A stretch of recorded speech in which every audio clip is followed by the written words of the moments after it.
Ja, herzlich willkommen, auch nochmal von meiner Seite aus. Ich habe jetzt die ehrenvolle Aufgabe, nach den vielen lobenden Worten dem hoffentlich gerecht werden zu können. Und ich möchte so einen kleinen Einblick geben, wie ich glaube, dass die Zukunft aussehen könnte.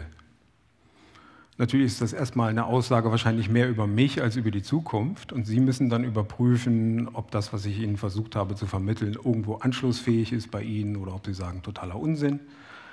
Mein Ziel ist es, dass ich ein paar, glaube ich, ganz gute Argumente nennen kann, die dafür sprechen und dass diese Argumente dann von Ihnen, wie gesagt, nochmal hinterfragt werden. Und wenn man sich auseinandersetzt mit dem Thema Quo Vadis, also wohin gehst du, und das habe ich halt versucht für die Keynote hier, dann ist man ja versucht, zunächst erstmal in die Zukunft zu schauen. Und das habe ich nicht gemacht. Sondern was ich gemacht habe, war erstmal in die Vergangenheit zu schauen. Und da möchte ich Ihnen zum Einklang eine kleine Geschichte erzählen. Ich habe es angedroht schon am Frühstückstisch und ich mache es wirklich. Die Geschichte von meiner Tante Maria, meiner Großtante Maria. Und meine Großtante Maria ist groß geworden im Kaiserreich. Die hat noch den Kaiser zu Pferd erlebt. Und wo sie groß geworden ist, da gab es keine Elektrizität. Da gab es kein fließendes Wasser, außer aus der Handpumpe. Da gab es kein Radio, da gab es kein Fernsehen, da gab es keine Autos. Das waren Dinge, die waren zwar schon grob erfunden, aber nicht da verbreitet, wo sie gelebt hat. Und mit der Technologie, in Anführungsstrichen, ist sie groß geworden. Und meine Großtante ist so alt geworden, dass die noch das Internet miterlebt hat. Können Sie sich das vorstellen, was das bedeutet, so eine Lebensspanne mitzumachen, von dem Kaiserreich bis zum Internet? Ja, meine Großtante ist 93 geworden, also sie war sehr klein im Kaiserreich, aber sie konnte das noch sehr gut. Es war wohl offensichtlich sehr beeindruckt mit dem Kaiser zu Pferd und dem ganzen Hof, der da mitgeritten ist. Man konnte sich da noch sehr gut daran erinnern und die hat das Internet noch miterlebt. Und das war zu einem Zeitraum, der sich ja nicht so dynamisch entwickelt hat wie der Zeitraum, in dem wir leben.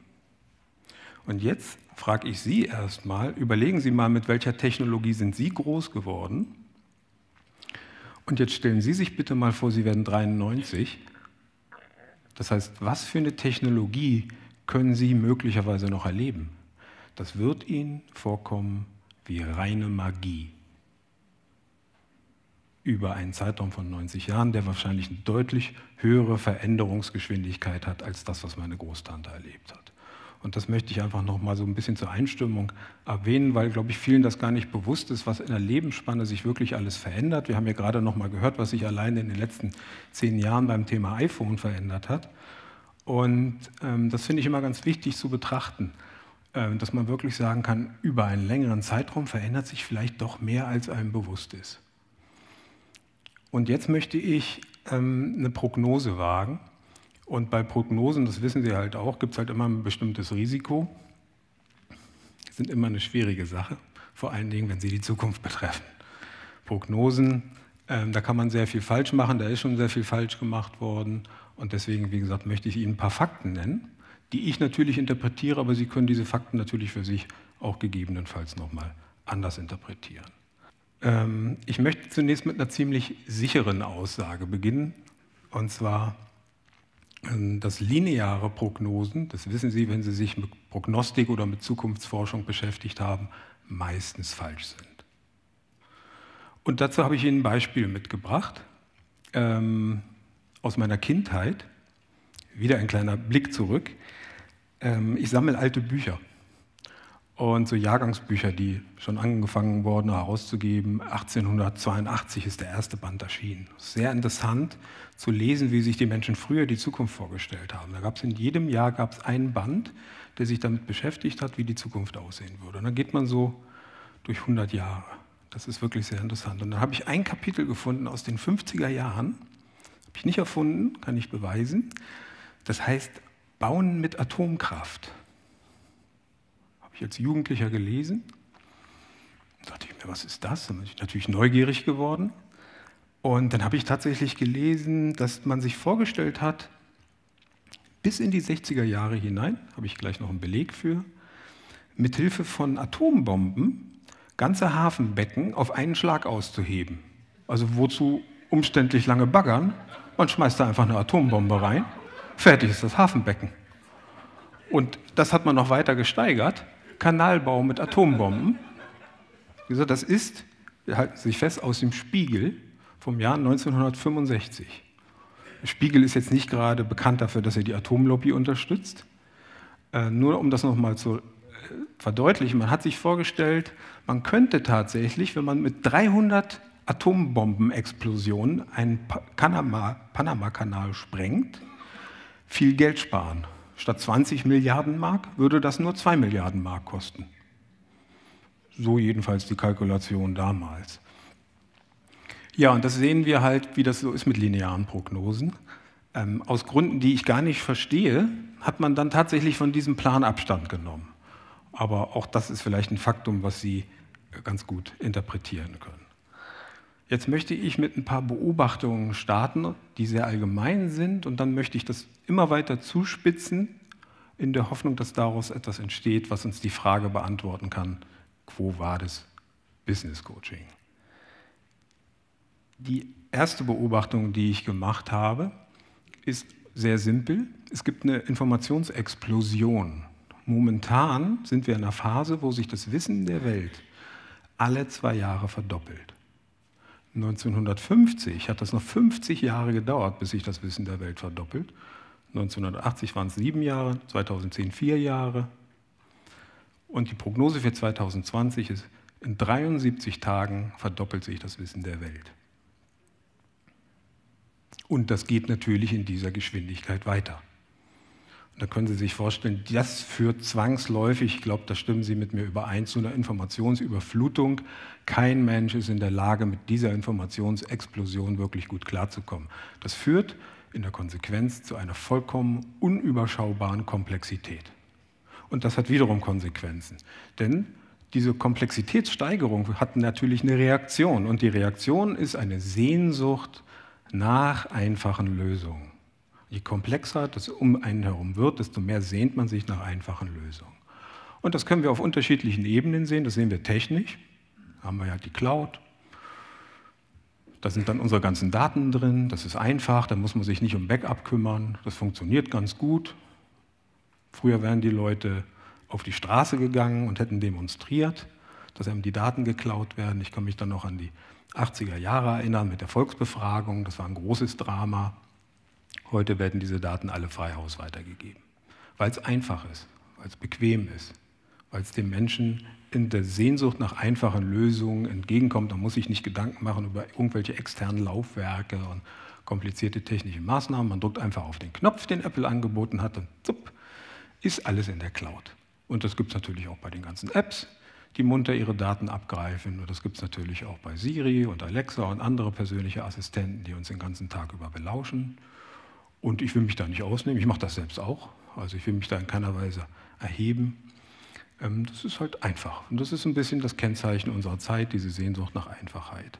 Das sehen wir auch auf einer politischen Ebene. Das betrifft nicht nur einzelne Menschen und einfache Technik. Meiner Meinung nach ist das, was in Amerika passiert ist, was in Großbritannien passiert, was auch in Teilen von Deutschland passiert und wahrscheinlich so ziemlich jedem Land der Welt, auch ein Bedürfnis nach einfachen Lösungen.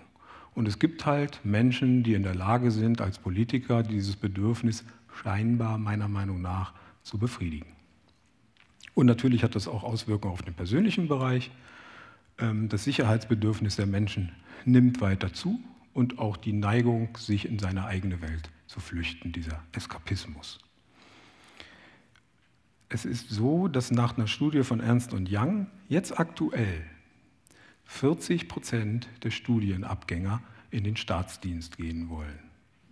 Das ist die höchste Quote, die je gemessen wurde. Und das machen die, haben die Leute natürlich gefragt, aus einem Sicherheitsbedürfnis heraus. 40% der Studienabgänger wollen in den Staatsdienst. Nur so zum drüber nachdenken. Der dritte Punkt, der mir aufgefallen ist, ich habe das mal etwas plakativ genannt, ICO statt Ego. Gerade die junge Generation findet das überhaupt nicht mehr attraktiv, auf so klassische Karrierewege zu gehen, mehr Macht, mehr Geld, mehr Ansehen. Das reizt sie nicht wirklich. Die sind tatsächlich eher frustriert über das alte System, über Alpha-Männchen und Alpha-Weibchen, von denen sie gefühlt ausgebremst werden. Die sehnen sich nach einer anderen Welt. Das ist auch Stichwort Soziokratie oder Holokratie, haben Sie vielleicht schon mal was von gehört. Und ich glaube, dass diese Sehnsucht auf lange Sicht gesehen Konsequenzen haben wird. Und dass das natürlich auch was macht mit den Unternehmen, die jetzt auch vor große Herausforderungen gestellt werden, weil man mit klassischen Karrierewegen jungen, intelligenten Leuten kaum was bieten kann, was die wirklich interessiert. Und deswegen glaube ich und hoffe ich, dass es so nicht weitergeht, wie wir es aus der Vergangenheit heraus kennen und dass es auch einen gewissen Veränderungsdruck erzeugen wird, vielleicht sogar erzeugen muss. Und schließlich der vierte Punkt, auch relativ banal, ich denke, da werden Sie mir auch zustimmen. Es gibt eine wirklich rasante technologische Entwicklung. Das führt zu neuen Arbeitsprozessen, das führt zu neuen Geschäftsmodellen, Geschäftsmodelle, die wir noch gar nicht kennen, die wir gar nicht absehen können. Das führt zur Umwälzung von ganzen Branchen, von ganzen Arbeitsmärkten und das weltweit. Da gibt es eine Menge Beispiele, die muss ich Ihnen, glaube ich, jetzt nicht alle verdeutlichen. Es gibt auch so eine Studie, die geht davon aus, dass in den nächsten 20 Jahren 47% aller Arbeitsplätze computerisiert werden, das heißt halt wegfallen, dadurch, dass ein Stück Hardware und Software diese Aufgabe halt übernehmen können. Und jetzt möchte ich Ihnen mal zeigen, was man braucht, um einen Boom zu erzeugen in unterschiedlichen technologischen Bereichen, auch da der Blick zurück. Beim Automobil war das die Fließbandproduktion. Erst in dem Moment, als man das Auto so herstellen konnte, dass es Massenware wurde und damit erschwinglich wurde und entsprechend gekauft werden konnte von den Arbeitern, die das selbst produziert haben, gab es einen Boom. Das Mobiltelefon, kann ich mich auch noch daran erinnern, als das so ein Koffer war. Mein Vater hatte sowas, da war ich noch ganz klein. Da war das noch ein Statussymbol, so ein Mobiltelefon als Koffer. Mittlerweile müssen die immer kleiner werden, jetzt werden sie wieder größer. Das ist auch ein ganz interessanter Trend. Aber damals war es so, als das im Prinzip in die Tasche passte, wurde das ein Massenmarkt. Computer und Internet gibt es relativ lange. Viel länger als die meisten glauben. Aber ein Massenmarkt wurde es erst, als es grafische Benutzeroberflächen gab. Als wirklich man keine Programmierkenntnisse zwangsläufig brauchte, um das benutzen zu können. Bei Notebooks, Sie erinnern sich vielleicht noch, ich komme immer weiter in die Gegenwart, war es so, dass es schon Portables gab, riesige Kästen, die man auch mitgeschleppt hat, die aber gar keinen Akku hatten. Da brauchte man einen Stromanschluss, aber man war schon zufrieden, wenn man das Ding mitschleppen konnte. Den Massenmarkt hat das erreicht, als die Displays so gut wurden, dass man wirklich damit vernünftig arbeiten konnte und nicht nur so ein kleines Mäusekino vor sich hatte. Und bei der Virtual Reality, und das ist meine Prognose, haben wir einen Massenmarkt dann erreicht, wenn die Auflösung dieser Brillen und die Latenz, also die Verzögerung zwischen dem, was man in der echten Welt macht und was in der virtuellen Welt geschieht, wenn diese Auflösung entsprechend niedrig ist. Und ich glaube, dass Virtual Reality immer noch eine stark unterschätzte Technologie ist. Und das möchte ich Ihnen nicht nur gegenüber behaupten, sondern das möchte ich erläutern. Dazu gucken wir uns jetzt mal Fernsehen an. Hier sehen Sie die Auflösung von Fernsehgeräten.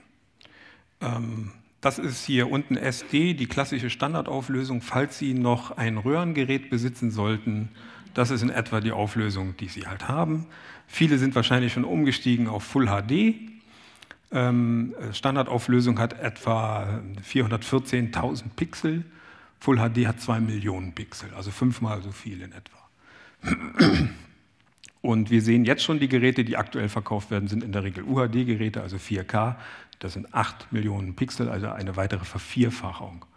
Und was jetzt in Japan schon verkauft wird und was die halt auch vorbereiten, ich glaube für die nächste Olympiade oder Weltmeisterschaft, ich weiß es gar nicht so genau, das sind die 8K-Geräte.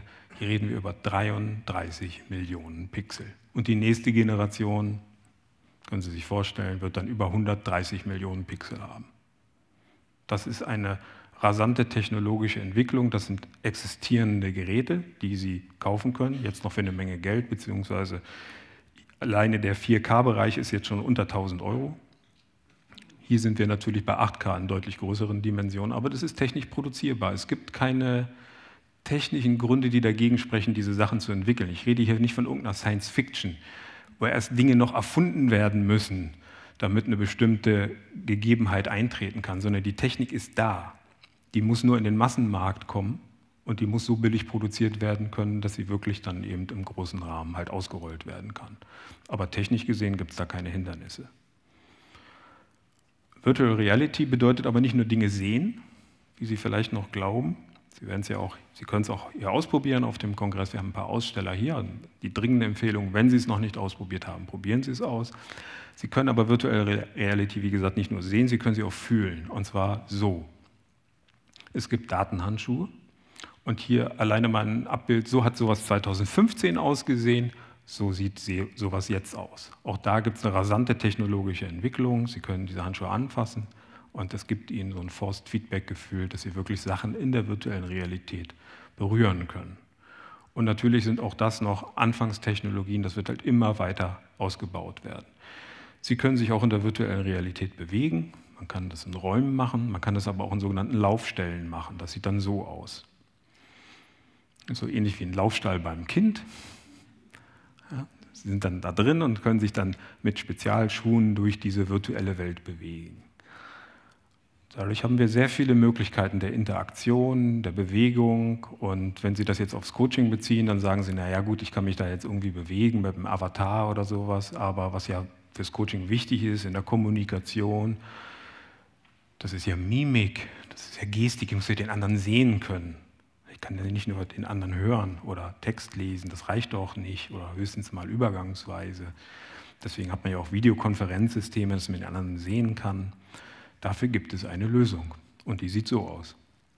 Hier sehen Sie ein Projekt von der University of Southern California, wo es darum geht, Ihre Mimik auf einen Avatar zu übertragen. Ja, da gibt es ein Kamerasystem, das ist jetzt noch ein bisschen grob, wie das halt immer so ist hier bei Prototypen. Die sind natürlich noch ein bisschen groß, das kann man mit Hilfe von Kameras natürlich erstaunlich noch verkleinern. Und dann können Sie Ihre Mimik live auf Ihren Avatar in der Virtual Reality übertragen. Und das möchte ich Ihnen mal zeigen anhand eines Videos, was jetzt aktuell technisch möglich ist, um Ihnen dann einen besseren Eindruck davon zu vermitteln. Hier habe ich Ihnen mal ein kleines Video mitgebracht. Ich hoffe, das lässt sich jetzt auch abspielen. Im Vordergrund sehen Sie eine junge Frau, die so ein Headset halt aufhat mit einem Kamerasystem und im Hintergrund sehen Sie ihren Avatar. Das ist ein Avatar im Hintergrund, das ist kein Mensch. Schauen Sie sich das mal an. Schauen Sie sich mal die Augenbewegung von dem Avatar an, schauen Sie sich die Mimik an, schauen Sie sich die Gestik an. Das ist das, was aktuell technisch möglich ist. Keine Science Fiction. Schauen Sie sich die Bewegung von den Haarsträhnen an. Das ist ein Avatar mit 100.000 Polygonen und da wurde eine Textur drüber gezogen, also Augen, Haare, Haut, werden wir uns gleich nochmal kurz anschauen können, wie das in Wirklichkeit halt aussieht. Und Sie sehen, es gibt eine leichte Verzögerung in den Bewegungen, das ist die Latenz. Die wird im Laufe der Zeit durch höhere Übertragungsgeschwindigkeiten immer weiter runtergehen. So sieht das in Wirklichkeit aus. Jetzt sehen Sie die Polygone ohne Textur. Das ist kein Trick von einem Schauspieler, sondern es ist wirklich live, keine Aufzeichnung, die Bewegungen umgesetzt in die virtuelle Realität.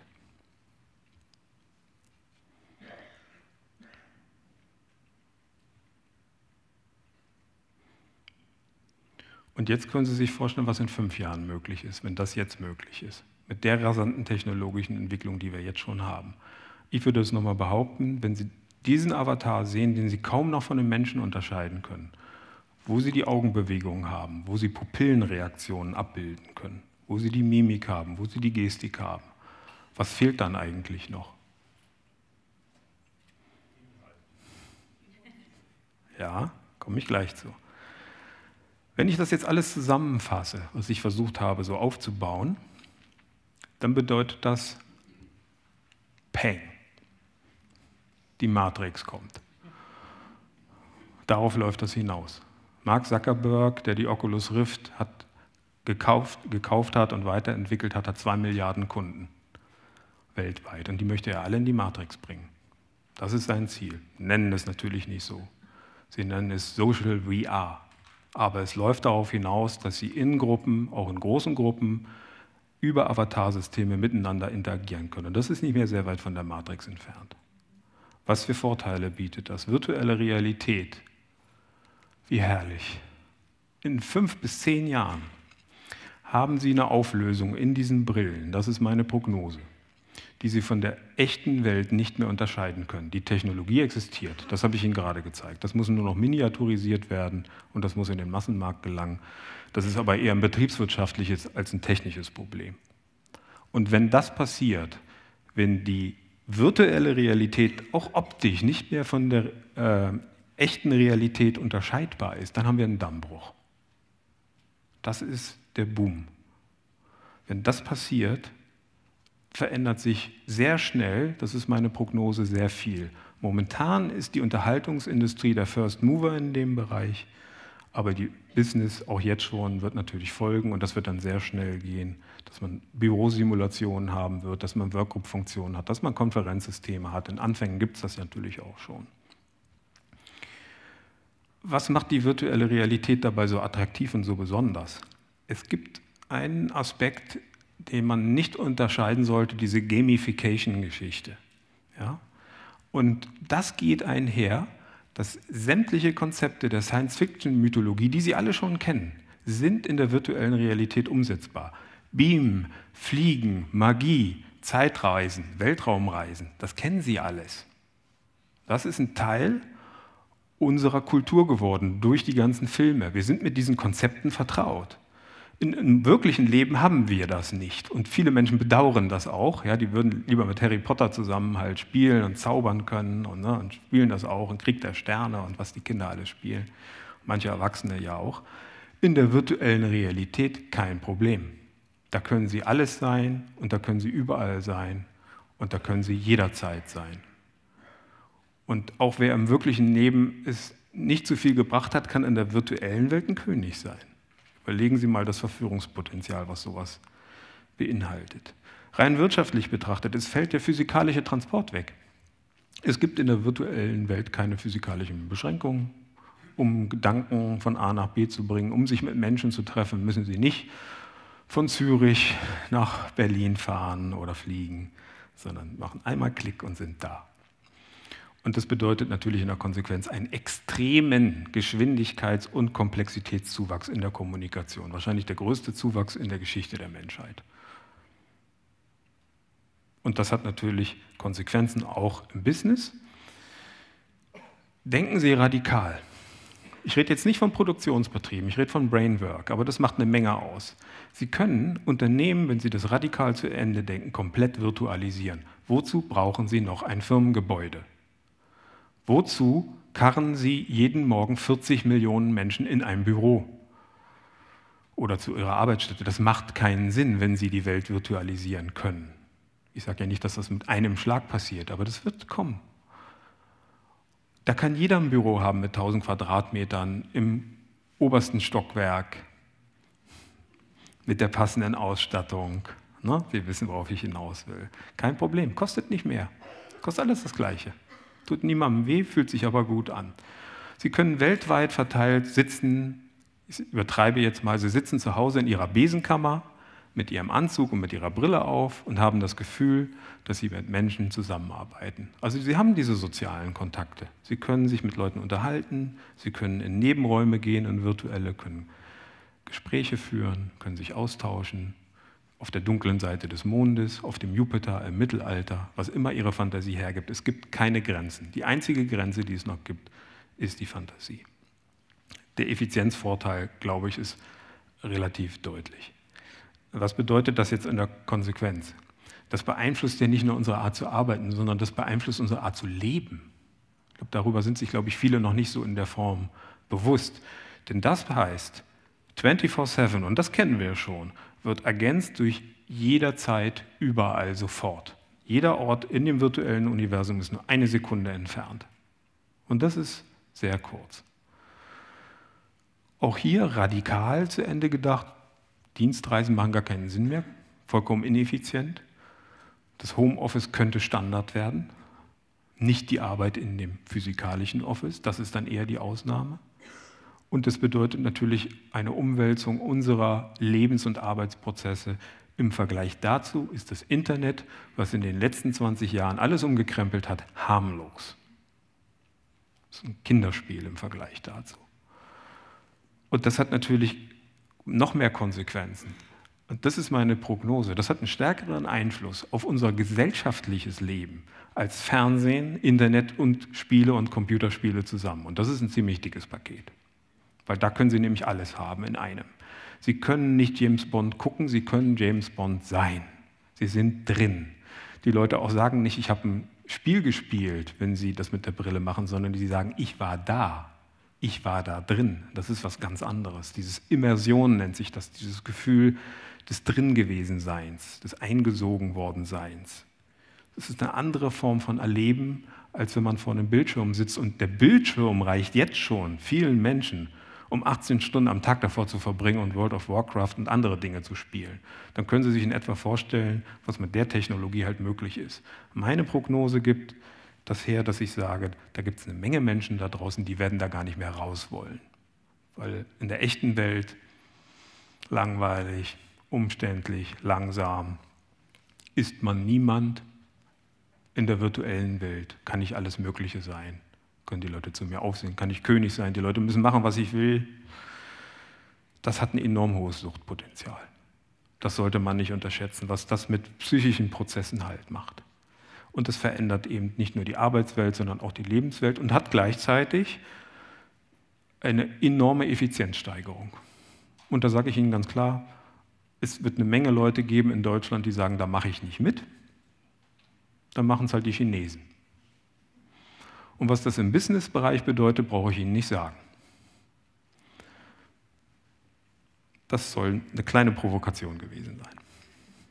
Schauen Sie mal, was es hier schon gibt. Gibt schon lange. Ich rede hier nicht von Sachen, die es rein theoretisch gibt. Es gibt virtuelle Therapien, schon lange. Die werden eingesetzt für Höhenangst, für soziale Ängstlichkeit, für Flugangst, für Tunnelangst, für Spinnenphobie, weil sie in der virtuellen Welt perfekt die Umgebungsbedingungen simulieren können für systematische Desensibilisierung. Diese Therapien sind Verhaltenstherapien, haben eine sehr hohe Erfolgsquote, über 80%, weil ich natürlich mit einer ganz kleinen Spinne halt anfangen kann, die ganz weit weg ist. Wenn ich eine Spinnenangst habe und die ist da hinten und die ist ganz klein, und dann komme ich der immer näher und die wird immer größer und ich kann das perfekt kontrollieren, weil ich ja die Welt kontrolliere, in der das Ganze stattfindet. Und das endet dann damit, dass man dann wirklich irgendwann eine echte Spinne auf der Hand hat. Und, ne? Das ist die Chance, die jetzt schon genutzt wird in der Therapie. Und wenn es in der Therapie funktioniert, wie weit sind wir dann noch vom Coaching halt entfernt? Eine weitere Frage, die ich mir gestellt habe, ist eine andere Technologie. Und auch da möchte ich Ihnen einen Einblick geben, weil ich das für sehr, sehr wichtig halte in der Kombination mit Virtual Reality. Und da rede ich von künstlicher Intelligenz. Künstliche Intelligenz, da gibt es ein Programm, das heißt Eugene Goostman. Kommt aus der Ukraine übrigens. Ja, warum erwähne ich das? Es gibt einen sogenannten Turing-Test. Peter Turing hat das entwickelt, ein Engländer. Der Turing-Test gilt als ein möglicher Nachweis für künstliche Intelligenz. Ein Mensch unterhält sich über eine Tastatur und einen Bildschirm, also nicht echt, aber eben über Text, mit einem anderen Menschen und mit einer Maschine und muss anschließend raten, was war der Mensch, was war die Maschine. Und dieser Test galt lange als nicht bestehbar, bis dann die englische University of Reading im Jahr 2014, 60 Jahre nach dem Tod von Peter Turing, sich entschlossen hat, mal einen Test zu machen, wie es denn so momentan aussieht. Und das ist dabei rausgekommen. Dieses Programm, Eugene Goostman, konnte mit einer Überzeugungsquote von 33% einen 13-jährigen Jungen simulieren.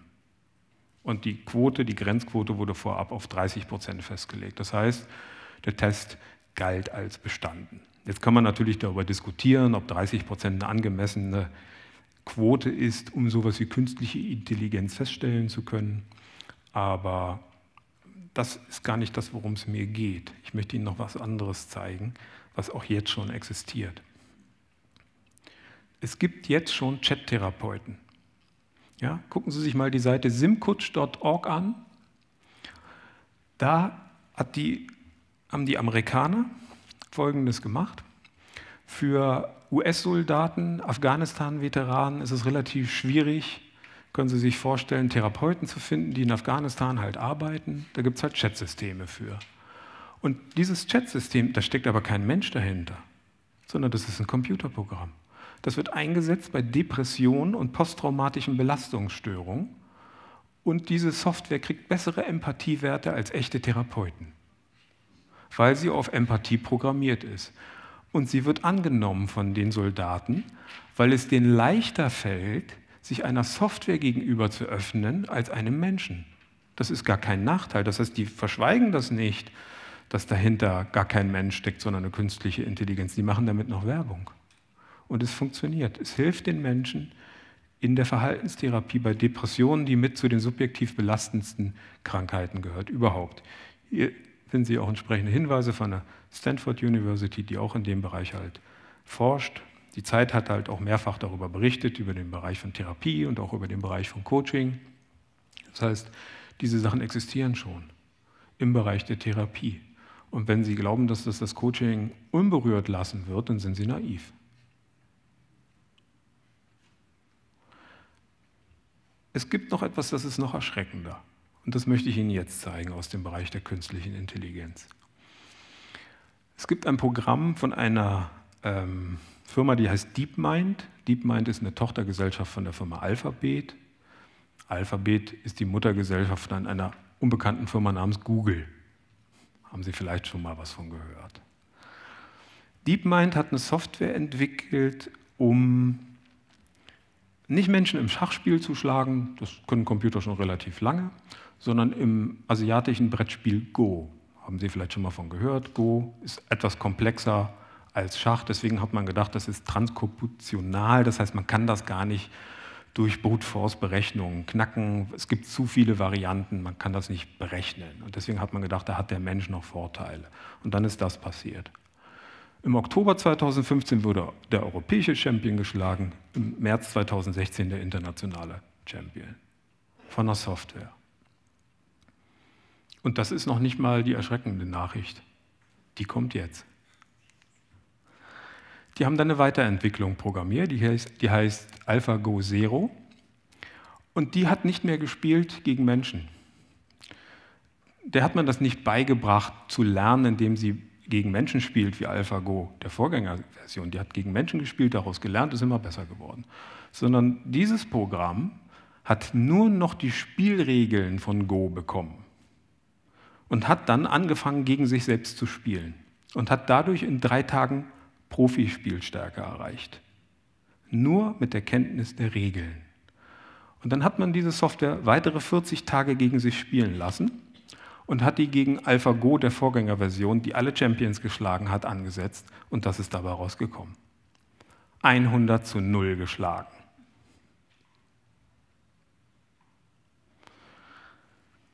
Machen wir jetzt mal gemeinsam ein kleines Gedankenexperiment. Stellen Sie sich mal vor, Sie nehmen so ein System wie AlphaGo Zero oder was Vergleichbares und geben dem nicht die Spielregeln von Go, sondern Sie geben denen die Spielregeln von Physik, die Gesetze der Physik.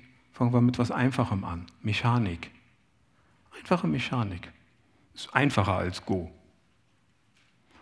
Jetzt überlegen Sie mal, wenn so ein System den Weltmeister schlagen kann, was könnte für ein solch künstliches System, was könnte das für eine Physik entwickeln? Für eine Physik, die wir vielleicht gar nicht mehr verstehen, die aber zu erstaunlichen Ergebnissen kommt. Was für Lösungen könnte so ein System entwickeln? Möglichkeiten, auf die ein Mensch nie kommt. Und überlegen Sie mal, was das wirtschaftlich bedeutet. Überlegen Sie, was das militärisch bedeutet. Ich möchte dazu das Handelsblatt zitieren in seiner Ausgabe vom 25. Oktober 2018, also noch nicht so lange her. Überschrift: Wie China bei der künstlichen Intelligenz zur Supermacht aufsteigt. Zitat: China setzt entschlossen auf die künstliche Intelligenz. Erstmals seit der industriellen Revolution könnte der Westen die Vorherrschaft bei einer globalen Schlüsseltechnologie verlieren. Zitat Ende Handelsblatt. Was glauben Sie, warum investieren die Chinesen in diesen Bereich? Kommen wir jetzt zu meiner Prognose. Erstmal allgemein, dann spezifisch. Ich glaube, und ich glaube, das können Sie mittlerweile nach dem, was Sie gehört und gesehen haben, hoffentlich mit unterschreiben, auf uns warten enorme technische Umwälzungen. Und das ist sogar nur linear gedacht. Ich rede ja noch nicht mal von disruptiven Entwicklungen, denn was ich ja bis jetzt gemacht habe, war ja relativ linear. Das ist ja nur die bisschen hochgerechnet. Ja? Existierende Technologie mal in ihren sozialen Auswirkungen verstehen. Wenn morgen ein Computersystem, eine künstliche Intelligenz entwickelt wird, die etwas kann, womit wir alle nicht rechnen, dann haben wir noch eine disruptivere Entwicklung. Also denke ich mal, ich greife damit nicht so weit, wenn ich sage, etablierte Geschäftsmodelle haben die gute Chance wegzubrechen, neue Geschäftsmodelle können entstehen.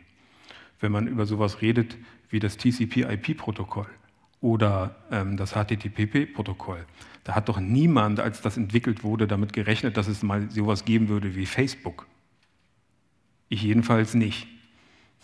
Trotzdem ist sowas daraus entstanden. Das heißt, die Technologie, die jetzt entwickelt wird, da können wir gar nicht absehen, welche Geschäftsmodelle daraus entwickelt werden. Und die eigentlichen Änderungen kommen wahrscheinlich auch noch. Also ich will Sie jetzt nicht langweilen mit irgendwelchen Geschichten von Automobilhersteller werden jetzt Mobilitätsdienstleister, das ist im Vergleich dazu vollkommen trivial. Wir haben hier Effizienzsteigerungen, die es für die Wirtschaft unmöglich machen, das zu ignorieren, selbst wenn sie es wollte. Selbst wenn das gesellschaftlich gewollt wäre, es würde trotzdem kommen, da bin ich mir relativ sicher. Weil eine Sache habe ich in meinem Leben gelernt, alles, was machbar ist, wird gemacht. Alles, was machbar ist, wird gemacht, früher oder später. Und wenn nicht hier, dann irgendwo anders auf der Welt.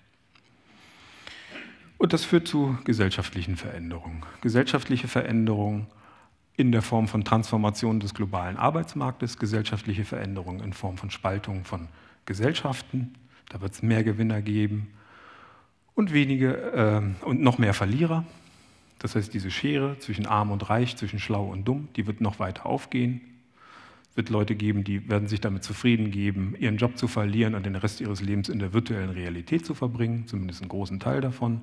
Viele tun das nebenbei auch schon jetzt mit einfachen Maßnahmen. Das heißt dann Fernsehen. Und es gibt auch, und das können wir jetzt schon beobachten, durch diese technologische Entwicklung, durch diesen Wettstreit, alleine zwischen USA und China eine Zunahme des Wettbewerbs zwischen den Nationen. Und dieser Wettbewerb geht weiter, weil das geht nicht nur um künstliche Intelligenz, es geht auch um Rohstoff und viele andere Bereiche. Und die künstliche Intelligenz, das ist die Atombombe der neuen Zeit. Wer diese Technologie zuerst entwickeln kann zu etwas, was der Gegner nicht beherrscht, kann damit eine Vorherrschaft erringen, wirtschaftlich und dann letzten Endes natürlich auch militärisch und politisch. Und da mache ich mir ein bisschen Sorgen, wie die Zukunft aussehen könnte, auch im ganz großen Rahmen gesehen. Aber auch auf dem Kleinen gesehen, das heißt, es gibt auch individuelle Veränderungen. Menschen streben, wie ich schon sagte, immer mehr nach Sicherheit. Die brauchen immer mehr Orientierung in dieser immer komplexer werdenden Welt. Die Sehnsucht nach einfachen Lösungen nimmt zu und das führt auch zu einer Entmündigung. Eine Entmündigung, die in weiten Teilen schon eingetreten ist, durch hyperkomplexe Systeme, weil die keiner mehr versteht. Bestenfalls in Teilen. Und wenn Systeme mal zusammenbrechen, weiß man sich dann kaum noch zu helfen. Man ist sogar froh, wenn einem viel abgenommen wird, sagte ich ja vorhin schon mit der Cloud, weil das das Leben scheinbar vereinfacht und das eine große Sehnsucht ist. Und das hat alles Konsequenzen, und das möchte ich jetzt mal wieder beziehen auf die virtuelle Realität. Alles ist möglich, egal, ob Sie im Mittelalter leben wollen, in einem Raumschiff, im alten Ägypten, ob Sie Geheimagent sein wollen oder Supermensch oder was auch immer. In der virtuellen Realität können Sie alles sein.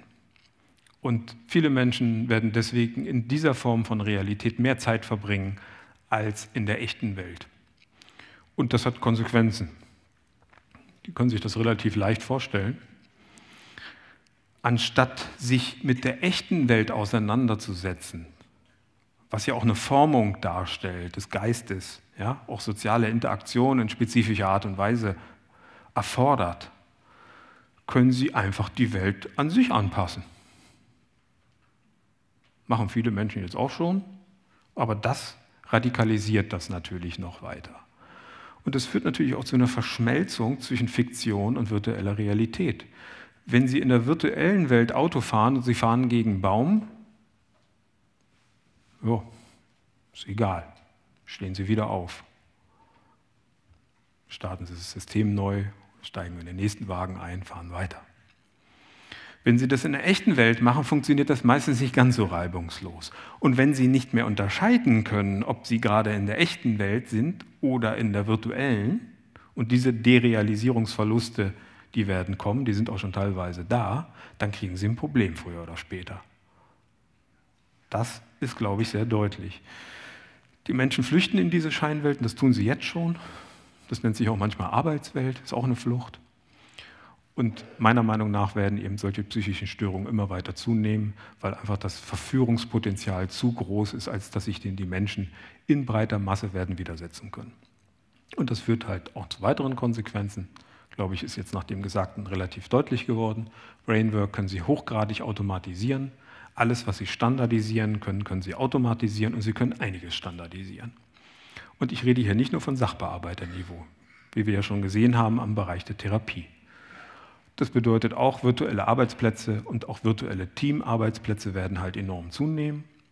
Die virtuelle Arbeit wird wahrscheinlich mehr Standard werden als die normale Arbeit, nicht in den nächsten 2 Jahren. Ich zeichne hier jetzt das große Bild, will Sie ja nicht verängstigen. Und wir tun wahrscheinlich gut daran, wenn wir mehr in Datenautobahnen investieren würden, als in Autobahnen, weil das ein bisschen der Rohstoff der Zukunft ist. Nebenbei bemerkt, wissen Sie, wo wir stehen in Europa, was die Digitalisierung anbelangt? Platz 23 von 28.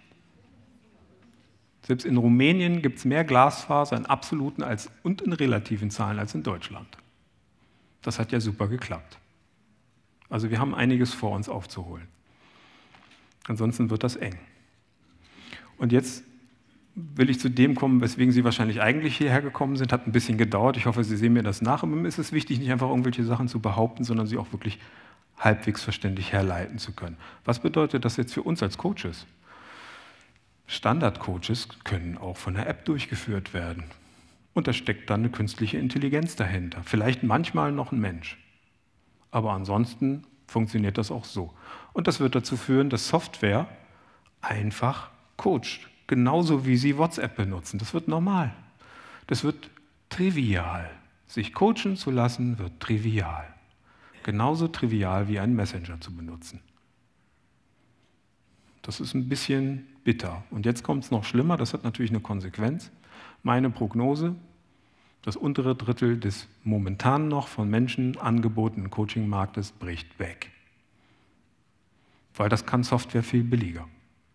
Und dann gibt es dafür keinen Markt mehr. Einen Markt gibt es immer nur dann, wenn jemand bereit ist, dafür zu bezahlen.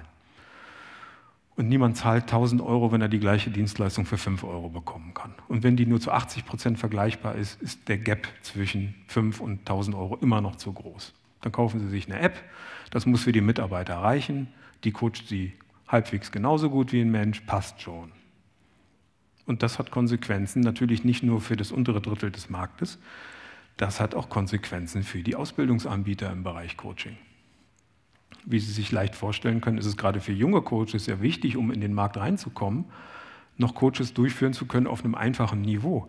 Wie wollen Sie das noch machen, wenn eine Software das viel besser kann als Sie? Dann kriegen Sie ein Problem. Der nächste Trend, den ich sehe, ist Hochverfügbarkeit. Jederzeit, überall, sofort.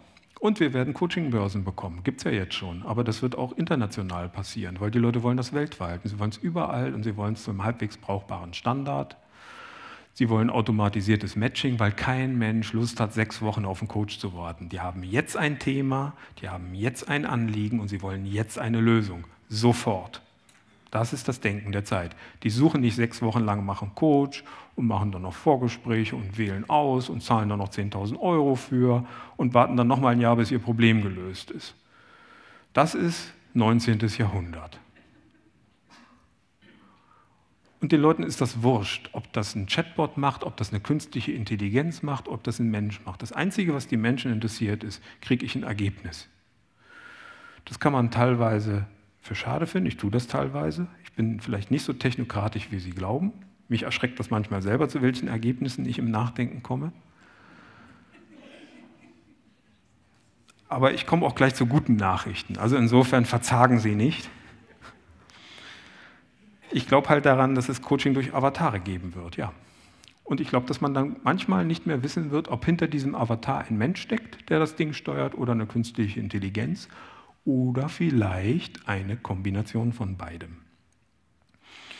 Okay, nachdem ich jetzt genügend demoralisiert habe, komme ich zu den guten Nachrichten. Es gibt Fähigkeiten, die wir als Menschen haben, die einer Maschine überlegen sind. Und das ist insbesondere im Bereich von Kreativität und sozialer Intelligenz meiner Einschätzung nach momentan noch der Fall. Und wir haben eine relativ gute Chance, dass das auch noch ein paar Jahre bleibt. Was heißt das konkret? Kreativität, Fantasie, Imagination, die Fähigkeit, planerisch in verzweigten Optionen zu denken, und das erfordert Kreativität. Der Wunsch, sich überhaupt mit anderen Lebewesen austauschen zu wollen, das haben Maschinen nicht. Das können Maschinen nicht. Sie haben auch kein, Gott sei Dank, selbstreflexives Bewusstsein. Und ich habe bis jetzt noch keine Maschine getroffen, die wirklich einen Humor hatte. Das sind Fähigkeiten, die haben wir Menschen. Und ich glaube, da haben wir noch auf ein paar Jahrzehnte Vorsprung. Und wir sollten natürlich das nutzen, wo wir Vorsprung haben und nicht das nutzen, wo wir hinterherhinken. Für hochindividualisierte Ansprüche gibt es noch einen Menschen als Coach. Das ist alles, was sich nicht automatisieren lässt. Und diese Coaches müssen verdammt gut sein, weil die Ansprüche an diese Coaches werden natürlich noch deutlich höher liegen. Die müssen halt besser sein als Software. Die müssen kreativer sein als Software. Die müssen reflektierter sein als Software. Und so weiter und so fort. Und nochmal, alles, was sich automatisieren lässt, wird automatisiert. Und das können wir aber auch nutzen, ohne gleich wegrationalisiert zu werden. Und das ist das, was ich hier sehe. Kooperation. Wir können in einer Kombination von Mensch und Software unglaublich unser Coaching verbessern. Daran glaube ich. Das kann zum Beispiel daran bestehen, dass wir virtuelle Lernräume schaffen, die individuell auf Klienten zugeschnitten sind. Das kann in integrierten Lerneinheiten geschehen. Das kann durch künstliche Intelligenz entstehen, die uns unterstützt, indem sie uns als kleinerer Flüsterer ins Ohr 1000 systemische Fragen gibt, indem die Muster erkennt bei dem Klienten, die mir vielleicht gar nicht aufgefallen sind, indem die mir Tipps gibt, wie ich Ressourcen aktivieren könnte bei diesem Klienten, indem die vielleicht eine Diagnostik automatisiert durchlaufen lässt. Das können wir alles machen. Ich glaube, dass ein erster Schritt in diesen virtuellen Coachingräumen besteht, die man sehr schön anpassen kann, um individuelle Lern- und Entwicklungsmöglichkeiten zu schaffen. Weil ich glaube, wir alle als Coaches haben eine Erfahrung geteilt. Menschen verändern sich nicht durch intellektuelle Erkenntnis. Wenn das so wäre, dann müssten wir alle nur ein Buch lesen. Und dann wären unsere Probleme gelöst. Da steht es ja dann meistens drin, ne? Machen Sie es so, seien Sie disziplinierter, ja, verstehe, setze ich um, Problem gelöst. Leider funktionieren wir so nicht, weil wir eben keine Maschinen sind. Menschen verändern sich, meine Erfahrung, durch intensive emotionale Impulse. Nicht unbedingt eine Domäne von Maschinen. Auch da haben wir noch Vorteile. Intensive emotionale Impulse kann ich durch angepasste Lernumgebungen auch mit erzeugen und zumindest unterstützen. Siehe VR-Therapie. Kommen wir jetzt zu dem Titel des Vortrages, nämlich, einen Punkt habe ich noch, der ist auch ein großer Vorteil. Durch die Internationalisierung können wir uns natürlich auch neue Zielgruppen erschließen. Das bedeutet halt, Sie können halt mit Menschen in der ganzen Welt coachen. Und das bedeutet nicht mal zwangsläufig, dass die ihre Sprache sprechen müssen. Auch da wird die künstliche Intelligenz Brücken schlagen, die wir uns, glaube ich, jetzt noch gar nicht vorstellen müssen. Das heißt, wo wir jetzt vielleicht begrenzt sind auf eine Region oder auf ein Land oder eine Ländergruppe, da können wir in Sekundenschnelle mit Leuten arbeiten, die wir sonst nie kennengelernt hatten. Also nochmal ein deutlicher Vorteil. Jetzt zum Quo Vadis. Was heißt das? Die absehbaren Entwicklungen, wie gesagt, sogar nur die linearen Entwicklungen und disruptive kommen sicherlich noch mit dazu, die werden den bekannten Coaching-Markt für uns verändern, deutlich verändern. Wir bekommen Konkurrenz. von künstlichen Intelligenzen, von Chatbots, von Apps, von Avataren, und ein Teil des Marktes wird das nicht überleben. Gleichzeitig bekommen wir aber auch Unterstützung von Software durch Software, um unsere Wirksamkeit zu steigern. Und gleichzeitig wird Coaching weiter verbreitet werden, weil es auch günstiger wird durch diese Software, weil die Menschen auch immer mehr Probleme haben werden und weil die Benutzung von Coaching-Apps normal wird und das Coaching halt auch ein Stück weit trivialisiert. Das heißt, das wird ein sehr interessanter, sehr dynamischer Markt halt werden. Ich glaube, dass gerade Virtualisierung für uns Coaches eine Chance ist. Eine Chance, diese eben angesprochenen Entwicklungsräume zu schaffen, die Chance, sich neue Zielgruppen zu erschließen. Und machen Sie sich eine Sache klar, Virtualisierung schafft auch zusätzlichen Coachingbedarf. Durch zum Beispiel die Prävention von psychischen Störungen, durch die Verarbeitungsnotwendigkeit von dieser ganzen Komplexität, die da auf uns zurollt und auf unsere Klienten zurollt. Ein neuer Bedarf, okay, da kann man halt auch ein Angebot konstruieren. Coaching wird sicherlich hoch verfügbar werden, viel schneller verfügbar, als das momentan halt der Fall ist. Da wird uns die Technik eine sehr große Unterstützung geben. Stichworte wie Matching und Diagnostik hatte ich ja bereits genannt. Und alles, was standardisierbar ist, wird digitalisiert werden. Das brauchen wir Menschen nicht mehr machen. Das ist auch eine Chance, uns nicht abzumühen mit Routinen, die langweilig sind. Das können Computer besser. Wir können uns konzentrieren auf das, wo wir Maschinen überlegen sind. Und das sind unsere kreativen, unsere sozialen und unsere reflexiven Fähigkeiten. Und das ist das, was ich Ihnen wünsche. Nutzen Sie Ihre kreativen, sozialen und reflexiven Fähigkeiten, nutzen Sie die jetzt, gehen Sie miteinander in Kontakt, vernetzen Sie sich, seien Sie kreativ, seien Sie was anderes als eine Maschine. Und vielleicht als kleine Ermunterung zum Schluss, und damit bin ich am Ende meines Vortrages anbelangt, hier so eine kleine Definition, wie Zukunft halt auch aussehen könnte. Also ich hoffe, Sie werden es später mal nicht bereuen. Deswegen wünsche ich Ihnen jetzt viele neue Erfahrungen, bedanke mich für Ihre Aufmerksamkeit und wünsche uns einen wirklich spannenden und inspirierenden Kongress. Dankeschön. Danke.